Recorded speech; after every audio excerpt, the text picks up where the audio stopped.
किया नहीं, किया नहीं ज्वाइन।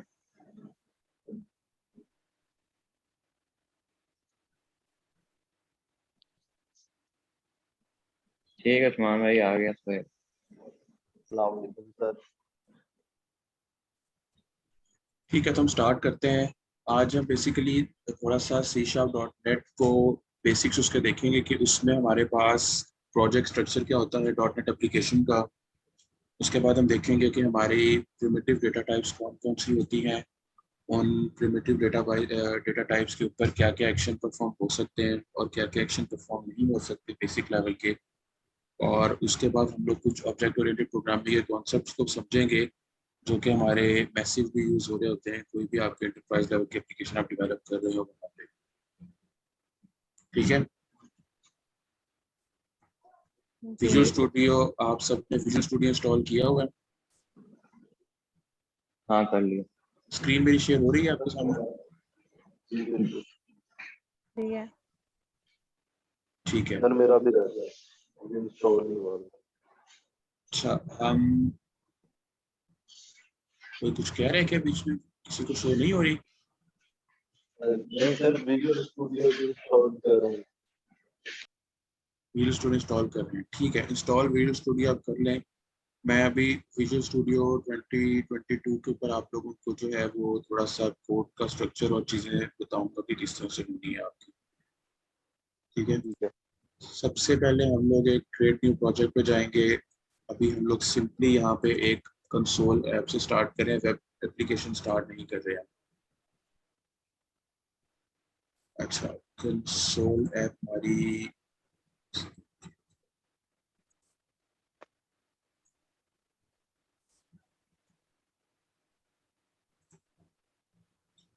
कंसोल ऐप हम लोग बना रहे हैं डॉट नेट फ्रेमवर्क के साथ। जब आप अपने विजुअल स्टूडियो के अंदर कंसोल ऐप को सर्च करेंगे तो आपके पास मुख्तलिफ किस्म के प्रोजेक्ट्स आ रहे होंगे। एक आपके पास जिस तरह से ये कंसोल ऐप आ रहा है C sharp Linux Mac OS Windows के साथ, एक आपके पास सी शार्प विंडोज और कंसोल आ रहा है। आपने ये डॉट नेट फ्रेमवर्क वाला जो है प्रोजेक्ट इसको सिलेक्ट करना है। इसको हम लोग प्रोजेक्ट को जो है वो क्रिएट कर लेते हैं।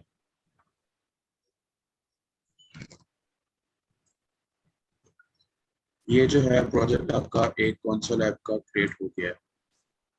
ठीक है, एक आपके पास विजुअल स्टूडियो ने आपको एक ओवरऑल स्ट्रक्चर, एक ओवरऑल लेआउट आपकी एप्लीकेशन की प्रोवाइड करती है जिसके अंदर अब आप अपनी प्रोग्रामिंग या अपने जो भी कंपोनेंट्स हैं उनको बनाना शुरू कर सकते हैं और इस एप्लीकेशन के अंदर आप उसको यूज कर सकते हैं।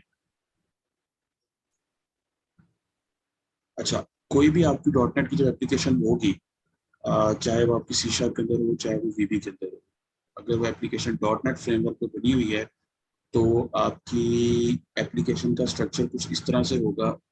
उसमें तीन कंपोनेंट्स होंगे बेसिकली जो आपके इनिशियली काम कर रहे हैं। ठीक है, सबसे पहला कंपोनेंट आपका जो होगा वो आपकी एक नेम स्पेस होगी। मैं अगर आपको इसको थोड़ा सा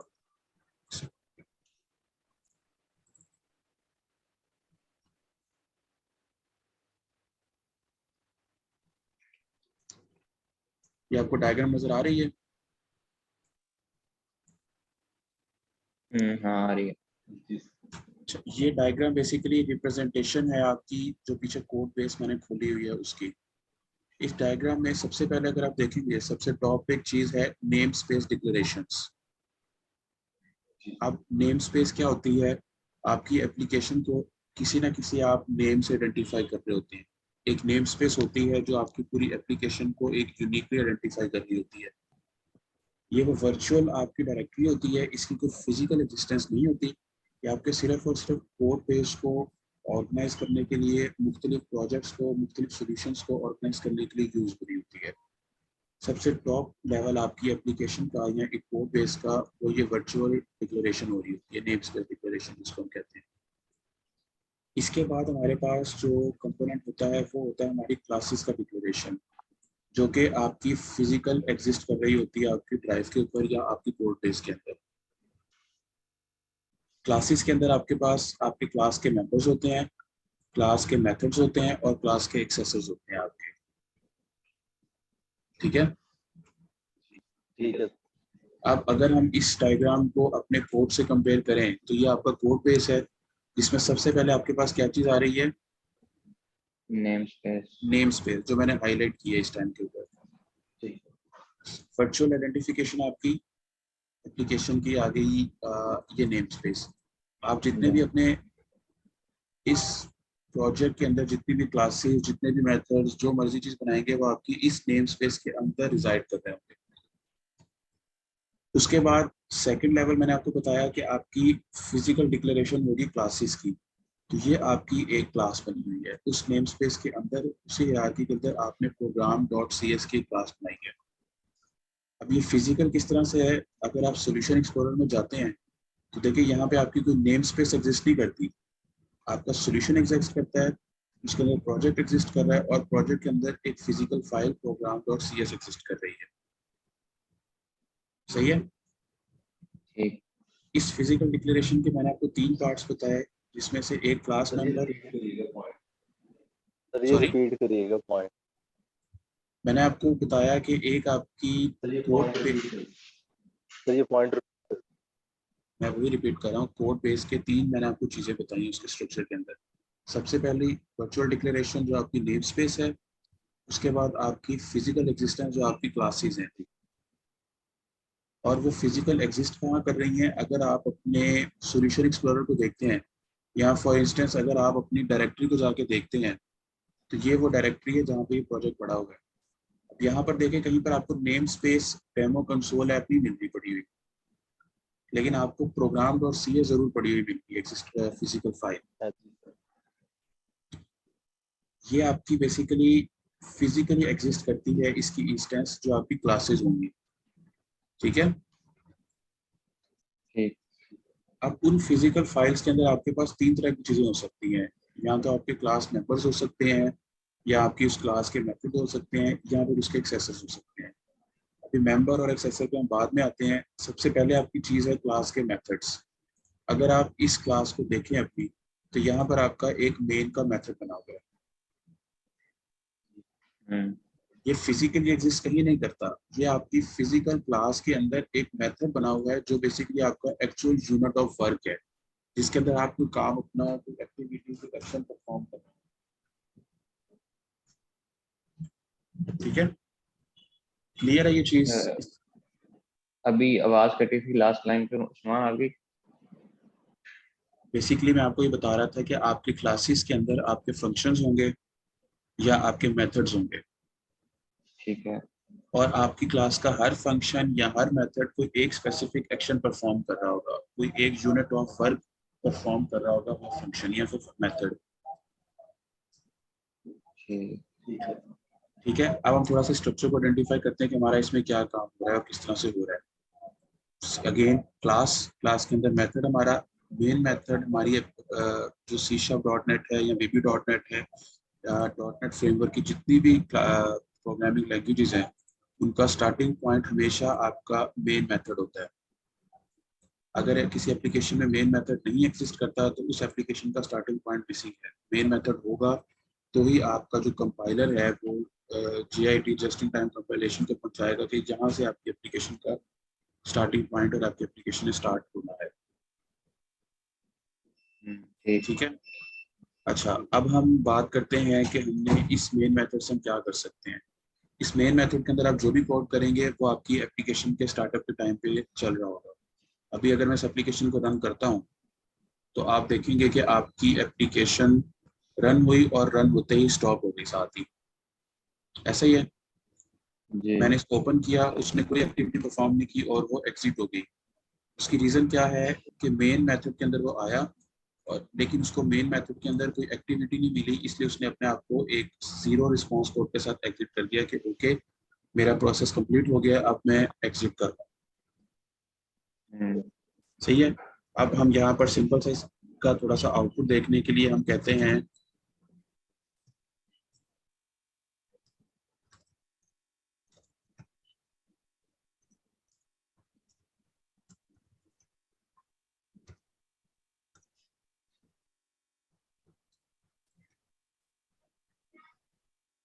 मैंने दो कंसोल पे आपके आउटपुट ली हैं। अगर मैं इस एप्लीकेशन को अब रन करता हूँ तो फिर आपके पास ये एक कंसोल की विंडो ओपन होगी ब्लैक कलर की, जिस तरह का हमारा कमांड प्रॉम्प्ट ओपन होता है, और उसमें आपके पास एक स्ट्रिंग लिखी हुई है हेलो वर्ल्ड की, और उसके बाद आपका नेक्स्ट लाइन के ऊपर कर्सर ब्लिंक कर रहा है इनपुट लेने के लिए। हुआ बेसिकली क्या है, आपकी एप्लीकेशन आपके मेन मेथड से इनिशियलाइज हुई। सबसे पहले उसको कमांड मिली है कि कंसोल के ऊपर एक लाइन प्रिंट कर दो हेलो वर्ल्ड की। उसने यहाँ पर हेलो वर्ल्ड को प्रिंट कर दिया, और उसके बाद कंसोल वेट कर रहा है कोई की को एक्सेप्ट करने का कीबोर्ड से। जैसे ही मैं यहाँ पे कोई की प्रेस करूंगा, फॉर एग्जांपल मैं एंटर प्रेस करूंगा, तो आप देखिएगा क्या होता है, आपकी एप्लीकेशन क्लोज।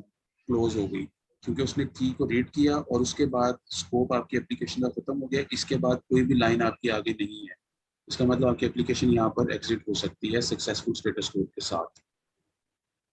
हम्म, ठीक है, ठीक। क्लियर है ये चीज कि सी शार्प की एप्लीकेशन स्टार्टिंग पॉइंट क्या होता है, किस तरह से एप्लीकेशन आपकी स्टार्ट होती है। जी जी ठीक। सर। अच्छा, अब हम बात करते हैं कि बेसिक कुछ चीज़ों की सी शार्प के अंदर हमारे फंक्शंस क्या होते हैं और ये सारी चीज़ें कैसे काम कर रही होती हैं।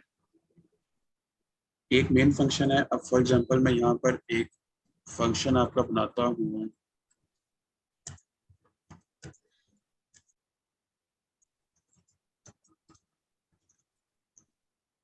जब भी आप डॉट नेट के अंदर फंक्शन को बना रहे होंगे, थोड़ा सा सिंटेक्स चेंज होगा सी शार्प और वीबी से, लेकिन एक फंक्शन को बनाने के कुछ कंपोनेंट्स हैं, वो कंपोनेंट हमेशा सेम रहेंगे।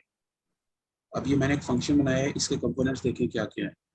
सबसे पहले मेरे फंक्शन का नाम है एक, ये कोई भी उसका फंक्शन का नाम हो सकता है, ह्यूमन रिलेटेबल फॉर्मेट में आप कोई भी इसका नाम रख सकते हैं।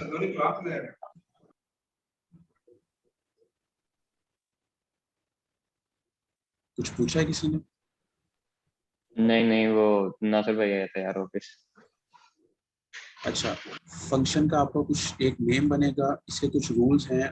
वो रूल क्या है कि आपका फंक्शन जो है वो किसी करेक्टर से स्टार्ट होना चाहिए। आप इस फंक्शन को वन फंक्शन ए नहीं कर सकते, कोई स्पेशल करेक्टर स्टार्ट में नहीं लगा सकते आप। आपका फंक्शन किसी एक करेक्टर से स्टार्ट होना चाहिए, उसके बाद जो मर्जी आपका आगे फंक्शन का नाम हो सकता है, कोई स्पेशल करेक्टर्स इंक्लूड नहीं होने चाहिए। इसके बाद इस फंक्शन की एक रिटर्न टाइप है, यानी कि ये फंक्शन मैंने आपको बताया कि एक पीस ऑफ वर्क, एक आपका कुछ काम प्रोसेस कर रहा होगा, उसके बाद अगर उस फंक्शन में कुछ रिटर्न करना है तो वो आपकी रिटर्न की टाइप हो सकती है। इस केस के अंदर हमारे फंक्शन की रिटर्न टाइप वॉइड है, यानी कि ये फंक्शन कुछ भी रिटर्न नहीं कर रहा, ये कोई ना कोई यूनिट ऑफ वर्क को परफॉर्म करेगा और उसका स्कोप खत्म हो जाएगा। फिर हमारे पास यहाँ पर इस फंक्शन के एक्सेसर्स हैं। बेसिकली हमारे पास ये एक्सेसर बताता ये है कि इस फंक्शन को कहाँ कहाँ से कॉल किया जा सकता है।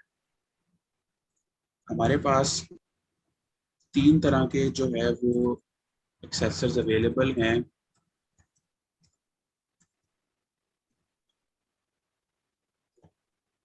सी शार्प डॉट नेट के अंदर या वीबी डॉट नेट के अंदर। एक हमारे पास है प्राइवेट, एक होता है पब्लिक, और एक होता है प्रोटेक्टेड।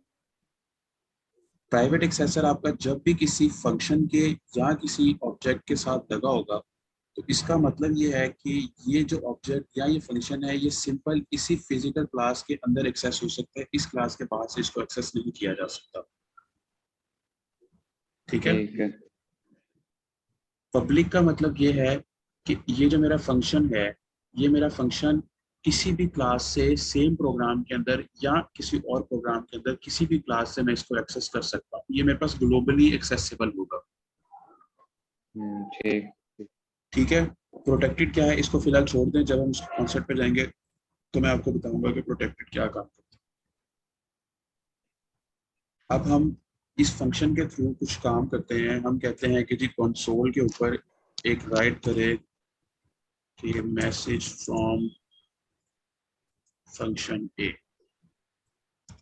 ठीक है। हम्म। अब मैं अपनी एप्लीकेशन को अगर रन करता हूँ इस टाइम के ऊपर, तो ये मेरी एप्लीकेशन है जो अभी तक मुझे सिर्फ एक हेलो वर्ल्ड का मैसेज दे रही है। इसके अलावा फंक्शन ए का मैं अभी तक। आवाज नहीं आ रही उस्मान भाई। अब आवाज आ रही है? हाँ अब ठीक है।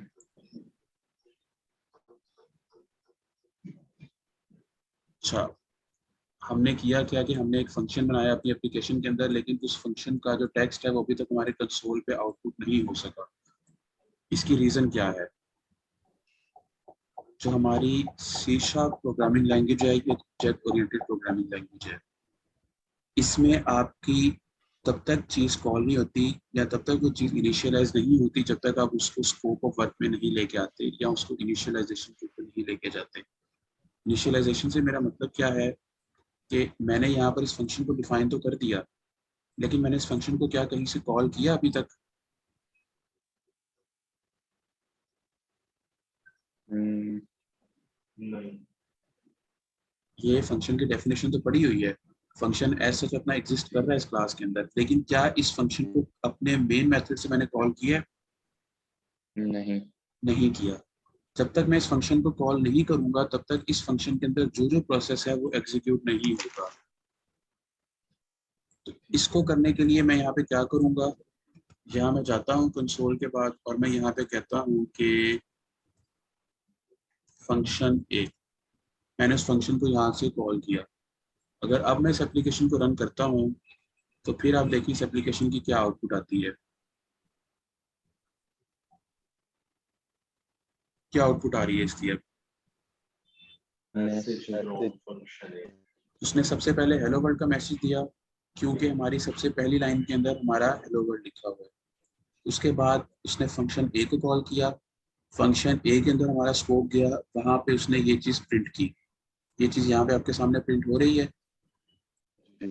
और उसके बाद हमने जी सिंपल क्या किया, कंसोल को रीड की किया। अब यहाँ पर कंसोल वेट कर रहा है, जैसे ही आपको की प्रेस करेंगे तो आपका कंसोल जो है वो एग्जिट हो जाएगा। सही है, क्लियर है चीज फंक्शंस के ऊपर? ठीक है। अच्छा, अब हम थोड़ा सा इन फंक्शन की जो इन चीज़ों को थोड़ा सा एक्सटेंड करते हैं। सबसे पहले हम डिस्कस करते हैं कि हमारे पास प्रिमिटिव डेटा टाइप्स कौन कौन सी हैं सी शार्प के अंदर, ताकि हम उनको फिर इस फंक्शन में यूज कर सकें।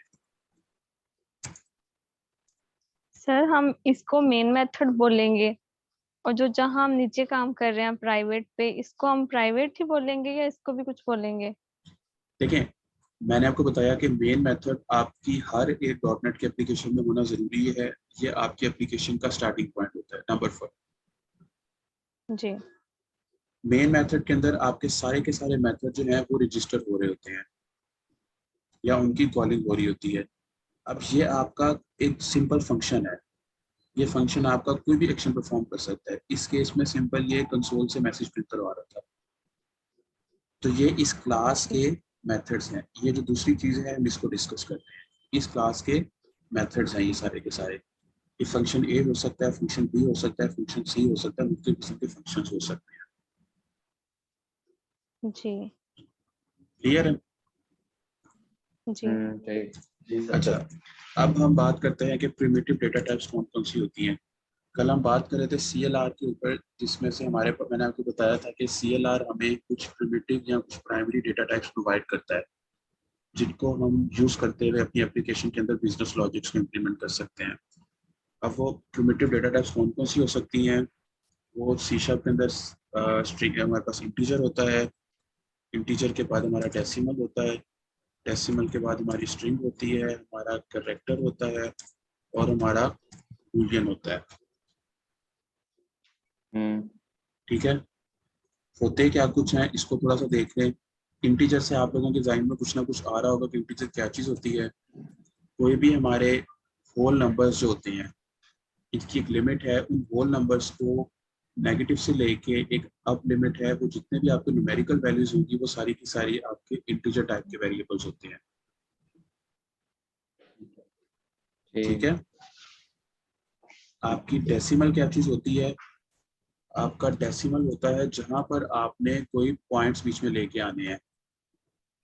फॉर एग्जांपल आपका कोई मतलब मैं ये कहता डेसिमल की जगह अगर आप इसको फ्लोट से समझ लें तो वो आपके लिए ज़्यादा बेहतर है। आप इसको जो है वो फ्लोट के थ्रू बना सकते हैं। डेसिमल या फ्लोट सिमिलर ही चीज़ है, कुछ डिफरेंस है वो हम आगे जाके करेंगे क्या है। अगर तो विदाउट डेसिमल प्लेसेस आपकी कोई वैल्यू आ रही है तो वो आपका इंटीजर होगा। अगर तो उस वैल्यू में कोई पॉइंट आ रहा है डेसिमल आ रही है तो बिट, डेसिमल होगा। तो वो डेसिमल या फ्लोट हो सकता है आपका। इसी तरह अगर आपका कुछ टेक्स्ट की सीक्वेंस है, फॉर एग्जांपल मैं कहता हूँ ये मेरे पास एक टेक्स्ट है, सिंपल जो ह्यूमन रीडेबल फॉर्मेट का टेक्स्ट है, ये वो है, कॉम्बिनेशन ऑफ कैरेक्टर्स है, इस तरह की जो डेटा टाइप होती है वो आपकी स्ट्रिंग कहलाती है। अगर आपके पास एक सिंपल सा करेक्टर है, यानी कि कोई एक अल्फाबेट वर्ड है, तो वो आपका जो है करेक्टर होगा।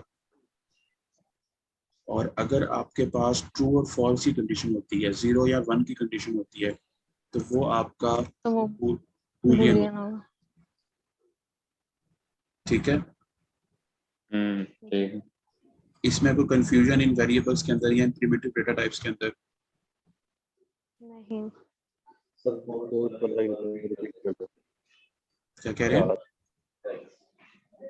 Four spot. आवाज समझ नहीं आ रही मुझे आपकी, क्या कह रहे हो? सर स्ट्रिंग से जो दूसरे करेक्टर। जन क्या पूछ रहा है ये? करेक्टर का पूछ रहे हैं। करैक्टर का पूछ रहा है, 4। अच्छा, करेक्टर का क्या है? आपकी एक स्ट्रिंग है जो डबल कोट्स के अंदर लिखी हुई है और इसमें एक से ज्यादा करेक्टर्स शामिल है। ठीक है, इसमें देखें character THIS space is a string, multiple characters का कॉम्बिनेशन जो है ये हमने मिला के डबल कोट्स में लिखा है, तो ये हमारी स्ट्रिंग बन गई है।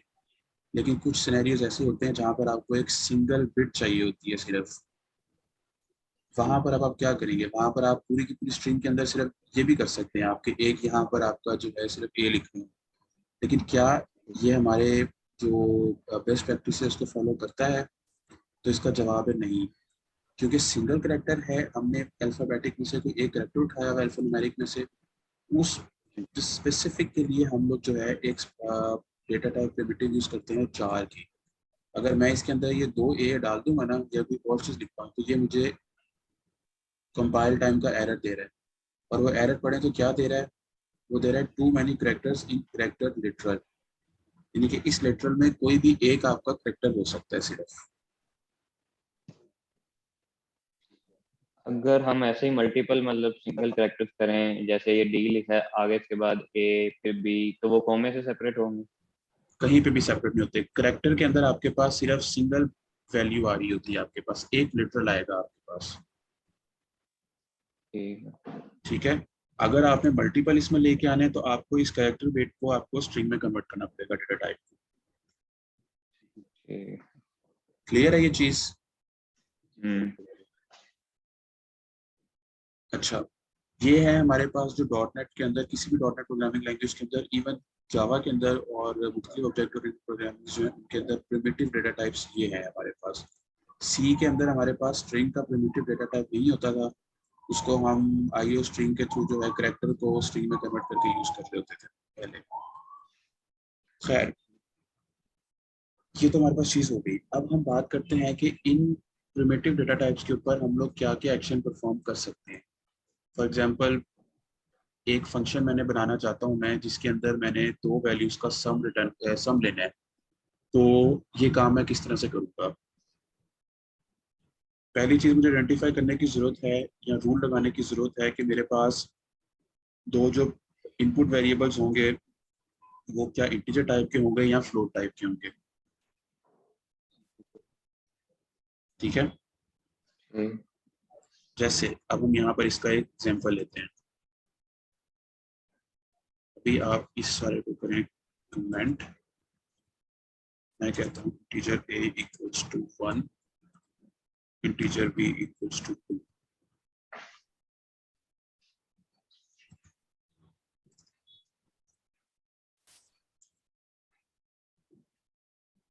इसको हम सिंपली कर देते हैं A प्लस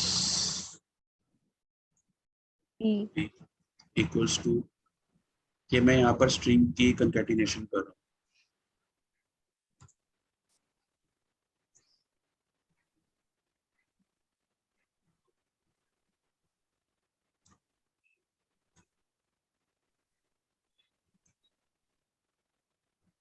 अगर हम इसको रन करें तो इसका पहले हम रिजल्ट देखें कि वो क्या होता है, उसके बाद हम इसको समझेंगे कि इसमें हो क्या रहा है।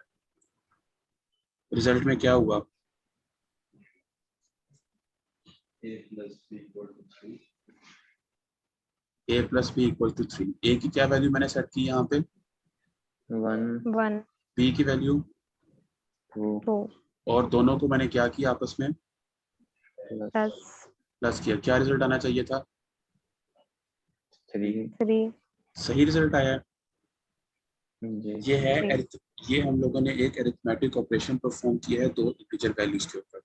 समझाने की यहाँ पे चीज क्या थी कि आपके पास जो प्रिमिटिव डेटा टाइप्स हैं जिसमें इंटीजर और फ्लोट है, आप इन दोनों के ऊपर जब अरिथमेटिक ऑपरेशन परफॉर्म करेंगे तो वो उनका अरिथमेटिक रिजल्ट आपको रिटर्न करेगा। यानी कि मैंने जब प्लस यहाँ पे अप्लाई किया तो उसने मुझे उन दोनों का सम करके जो है वो वैल्यू को रिटर्न किया है। अब अगर फॉर इंस्टेंस में यहाँ पर प्लस की जगह माइनस यूज करता हूँ तो मुझे इस केस में इसको क्या मिलना चाहिए, -1 मिलना चाहिए, -1 मिलना चाहिए। और कंसोल पे क्या आ रहा है, -1 -1 आ रहा है। इसका मतलब प्रिमिटिव डेटा टाइप्स जिसमें इंटीजर और फ्लोट हैं इनके ऊपर आप अरिथमेटिक ऑपरेशंस परफॉर्म कर सकते हैं सारे के सारे। जहाँ पे आप मल्टीप्लाई, डिवाइड, एवरेज, ये सारे के सारे अरिथमेटिक ऑपरेशंस परफॉर्म कर सकते हैं। ठीक है, जी लेकिन अब एक हम बात और करते हैं। हमारे पास एक स्ट्रिंग पड़ी हुई है, मैं कहता हूँ स्ट्रिंग c इक्वल्स टू, यही वाला जो काम है इसको मैं यहाँ से उठाता हूँ और यहाँ पे ले आता हूँ। अब मेरे पास क्या हो रहा है कि ये क्या चीज़ है, ये कौन सा डेटा टाइप है मेरे पास डबल कोट्स के अंदर, स्ट्रिंग। स्ट्रिंग के अंदर मैं अरिथमेटिक ऑपरेशन प्लस परफॉर्म कर रहा हूँ और उसमें मैं कह रहा हूँ कि a माइनस बी कर दो, ऐसा ही है। अब बेसिकली तो ये जी अरिथमेटिक ऑपरेशन है। अब अरिथमेटिक ऑपरेशन दो डिफरेंट प्राइमरी डेटा टाइप्स के ऊपर हो रहा है। आपकी लेफ्ट साइड के ऊपर स्ट्रिंग है और उसकी राइट साइड के ऊपर आपके पास न्यूमेरिकल वैल्यूज हैं। लेकिन जब आप इसको कंसोल पर रन करते हैं तो वो आपको क्या देता है, वो आपको देता है a plus B equals to और अरिथमेटिक ऑपरेशन का रिजल्ट। यानी कि वो इसको एज इट इज प्रिंट करवा रहा है स्क्रीन के ऊपर और इन दोनों का जो भी अरिथमेटिक ऑपरेशन का रिजल्ट है वो आपको रिजल्ट प्रिंट करवा रहा है यहाँ पे। ठीक इसका मतलब ये है कि आप अपनी प्रिमिटिव और नॉन प्रिमिटिव डेटा टाइप्स को आपस में मर्ज कर सकते हैं यूजिंग अरिथमेटिक ऑपरेटर प्लस, लेकिन वो आपको रिजल्ट आपके सीक्वेंस ऑफ एग्जीक्यूशन के हिसाब से देगा। स्ट्रिंग का सीक्वेंस ऑफ एग्जीक्यूशन है कि एज इट इज आपकी पूरी की पूरी स्ट्रिंग प्रिंट हो जाए। उसने पूरी की पूरी स्ट्रिंग प्रिंट कर दी, लेकिन क्योंकि ये दोनों न्यूमेरिकल थे या इंटीजर टाइप के थे तो उसने उन दोनों के ऊपर आपका जो भी अरिथमेटिक ऑपरेशन है वो परफॉर्म करके रिजल्ट को रिटर्न कर दिया। ठीक ठीक है, अच्छा अब मुझे ये बताएं यहाँ पे कि अगर मैंने इस a प्लस बी की जगह इन दोनों की वैल्यूज को रिटर्न करवाना हो तो मैं उसके लिए क्या करूँगा।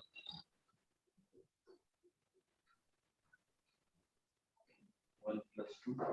यानी अभी a plus B equals to वहाँ पे आ रहा था, मैं चाहता हूँ वहाँ पे मुझे रिजल्ट मिले 1 प्लस 2 इक्वल्स टू 3। ये कैसे मिलेगा, सर डबल कोटेशन को खत्म करना होगा। डबल कोटेशन को खत्म कर दो यहाँ से, ये कह रही हैं आप। जी अब अभी वो कह रहा है कि मुझे यहाँ पर मेरा सिंटेक्स एरर है।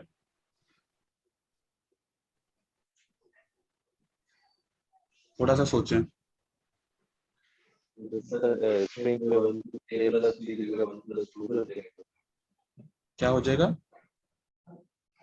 स्ट्रिंग a आपकी plus आवाज b बिल्कुल भी नहीं आ रही। plus 2।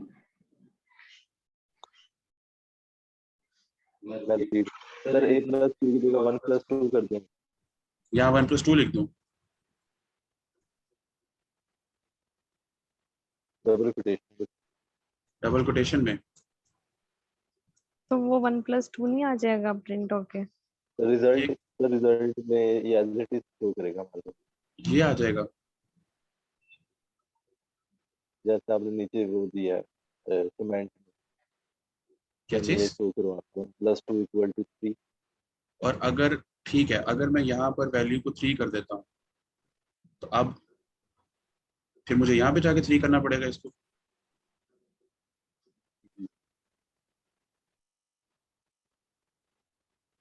इसको प्लस करें, इसका रिजल्ट देखें क्या आता है। वो आपको कह रहा है 2 + 1 + 2 = 4, क्योंकि आपने यहाँ पे अपनी स्ट्रिंग को हार्ड कोड किया हुआ है, जबकि आपके वेरिएबल के अंदर वैल्यू एक में 1 है, एक में 3 है।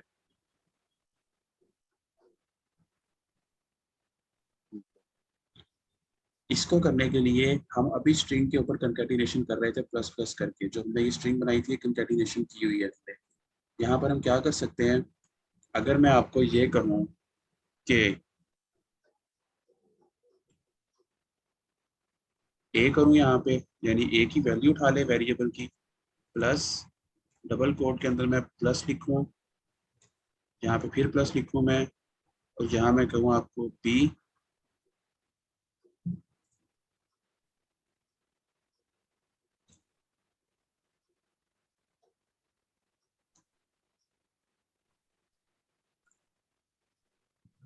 अब आपका क्या रिजल्ट आ रहा है?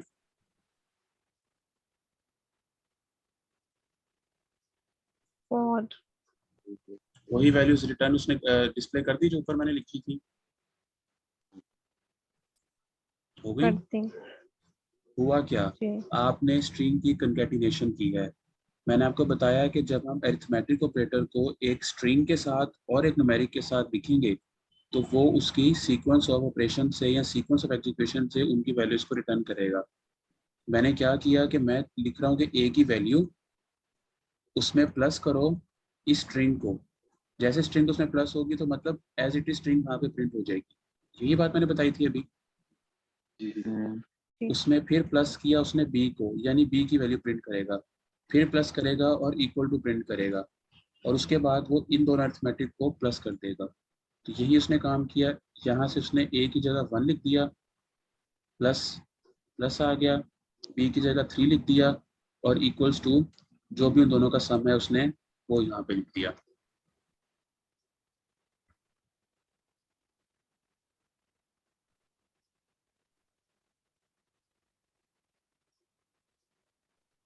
क्लियर हुई ये चीज?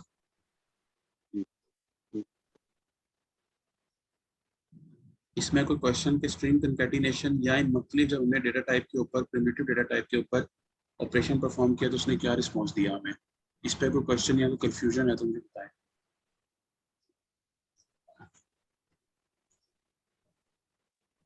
हम्म, ठीक है। क्लियर है तीनों को? यार अगर हम ऐसा करें कि ये जो प्लस आपने लिखा है डबल कोटेशन में, हम्म, तो ये तो मतलब एज इट इज उसको प्लस को प्रिंट कर रहे हैं, तो अगर सिंपली हम A+B लिखें तो वो नहीं उसको पिक करेगा। आपने भी लिखा था ना, आप कह रहे हैं कि इसको हम कमेंट कर देते हैं।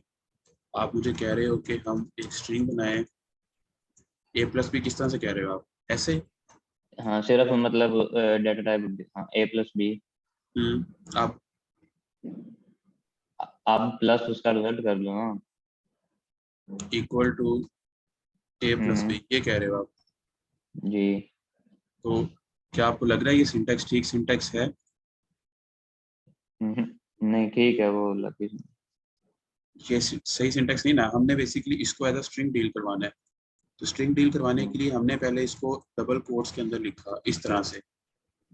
इस केस का उसने हमें क्या बताया, उसने हमें एज इट इज इनकी वैल्यूज को उठा के दे दिया, सॉरी स्ट्रिंग उठा के दे दी हमारी, लेकिन हमने उनकी चूंकि वैल्यूज उठानी थी इसलिए हमने ये सारी की सारी कहानी लिखी ऊपर वाली। ठीक है। ठीक है, हम्म, ये सर स्ट्रिंग। जब हम कॉन्कैटिनेशन करेंगे तो हम हर वेरिएबल के बाद जो भी हम अगर प्लस कर रहे हैं तो प्लस का साइन लगाएंगे, अगर माइनस कर रहे हैं तो माइनस का साइन लगाएंगे। आप लोग कंकैटिनेशन नहीं करें।